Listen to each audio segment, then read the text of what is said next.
बहुत बहुत स्वागत है आप सभी का न्यूज वॉच इंडिया में। मैं हूं आपके साथ पूनम तांगर। इसी बीच दिल्ली से बड़ी खबर है। एनसीआर में भूकंप के झटके महसूस किए गए। बता दें कि तीव्रता 5.4 की तीव्रता से भूकंप के झटके महसूस हुए। भूकंप का केंद्र नेपाल चीन बॉर्डर के पास है। दिल्ली एनसीआर और यूपी में भूकंप का भी असर देखने को मिला।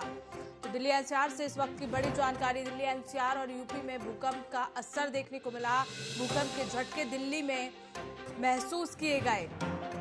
दिल्ली एनसीआर में भूकंप के झटके महसूस हुए। बता दें कि भूकंप की तीव्रता 5.4 दर्ज की गई। भूकंप का केंद्र नेपाल चीन बॉर्डर के पास है और इससे लेकर दिल्ली एनसीआर और यूपी में भूकंप का असर देखने को मिला है।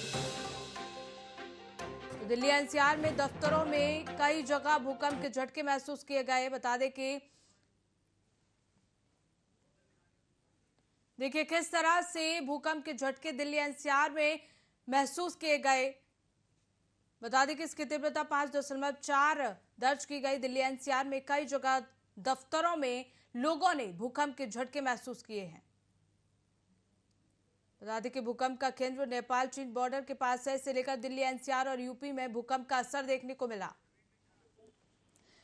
इस खबर को लेकर हमारे संवाददाता हमारे साथ प्रवीण मिश्रा जुड़ चुके हैं। आइए उनसे जान लेते हैं। प्रवीण, दिल्ली एनसीआर में भूकंप के झटके महसूस किए गए हैं। इसे लेकर किस तरह की दफ्तरों में किस तरह की हलचल देखी गई? देखिए पूनम, आपको बता दूं, जैसे ही दिल्ली एनसीआर में जो भूकंप के झटके महसूस किए गए तो कहीं ना कहीं जो ऑफिस का समय है, ऑफिस के समय सभी लोग बाहर निकल गए। एक अफरा तफरी का माहौल मच गया। हालांकि जो लोग बैठे हुए थे, ऑफिस में काम कर रहे थे, अचानक से कुर्सी हिलने लग गई तो घबरा गए कि आखिर क्या हो रहा है। हालांकि सबको पता तो चल गया था कि ये भूकंप के झटके हैं। आनंद फानंद में जो बड़ी मंजिला इमारत है वहां से लिफ्टों का प्रयोग ना करके, क्योंकि कभी भी डिजास्टर के समय में ये सब चीजें बताई जाती हैं कि लोग जीने का प्रयोग करें ऐसे समय पर, भूकंप के समय पर। तो खासतौर पे जो भीड़ देखने को मिली, अफरा तफरी का माहौल देखने को मिला, लोग ऑफिस के बाहर निकल गए। और कहीं ना कहीं ये जो भूकंप के झटके हैं, ये सबसे बड़ा केंद्र जो है, जहां से भूकंप के झटके का केंद्र है, ये नेपाल में बताया जा रहा है। हालांकि 5.4 तीव्रता का ये भूकंप का झटका है जो नेपाल से जो इसका केंद्र बताया गया है। हालांकि इसमें उत्तराखंड है और जो देहरादून, पिथौरागढ़, अल्मोड़ा समेत कई ऐसी जगह है जहां पर भूकंप के झटके महसूस किए गए। हालांकि प्रदेश की राजधानी उत्तर प्रदेश में भी, लखनऊ में भी, वहां पर भी भूकंप के झटके महसूस किए गए। लोगों में अफरा तफरी का माहौल मच गया क्योंकि अचानक से भूकंप के झटके, और वो भी 2:28 यानी कि लंच टाइम के बाद, जैसे ही लोग ऑफिस में जब दाखिल हुए हैं, अचानक से इस तरह से भूकंप के झटके महसूस करना और लोगों में एक डर का माहौल पैदा हो गया और सभी लोग नीचे अपनी बिल्डिंग के नीचे आ गए और बाहर खड़े हो गए खुले मैदान के अंदर। जी प्रवीण, भूकंप के झटके के दौरान क्या किसी तरह का नुकसान वहां कोई देखने को मिला है?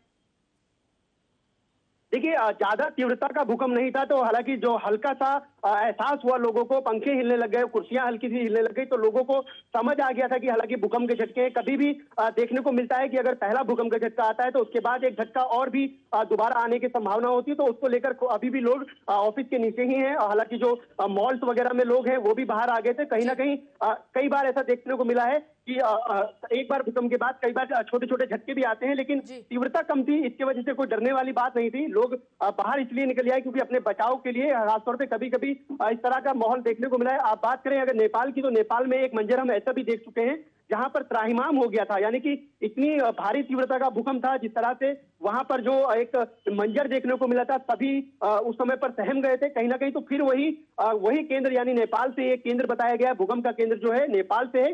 हालांकि 2:28 पे ये दिल्ली एनसीआर में भूकंप के झटके महसूस किए गए। बात करें और अन्य राज्यों में, तो वहां पर भी समय अलग अलग समय पर वहां पर भी भूकंप के झटके महसूस किए गए। प्रवीण, क्या कोई नुकसान इन भूकंप के झटकों की वजह से देखने को मिला है? देखिए इसमें कोई नुकसान नहीं हुआ। हालांकि बहुत ही हल्के झटके थे जो कि लोगों, जो जैसे बैठे हुए लोग हैं, उनको महसूस हुआ। इसी वजह से लोग अपने ऑफिस के बाहर आ गए और कहीं ना कहीं सेफ जगह पर खड़े हो गए, जिससे कि कोई बड़ा अगर कोई झटका आता है या भूकंप का बड़ा किसी तरह से तीव्रता बढ़ती है तो कहीं ना कहीं बचाव हो सकता था। तो कहीं ना कहीं अलर्ट हो गए थे लोग। तत्काल वहां से जो बहुमंजिला इमारत है वहां से उतरने में जल्दी से जल्दी उन्होंने अपनी सूझबूझ दिखाई और बाहर आके अब खुले मैदान में खड़े हो गए। तो कहीं ना कहीं अभी कोई नुकसान की किसी तरह की कोई खबर नहीं आ रही है। हालांकि नेपाल में जिस तरह से भूकंप का केंद्र है, सबसे बड़ा जो केंद्र वहां बताया जा रहा है, तो वहां पर अभी तस्वीरें साफ हो जाएंगी कि कितना नुकसान हुआ है, कि अभी कितना नहीं हुआ है। जी बिल्कुल प्रवीण, बहुत बहुत शुक्रिया हमारे साथ जुड़ने के लिए।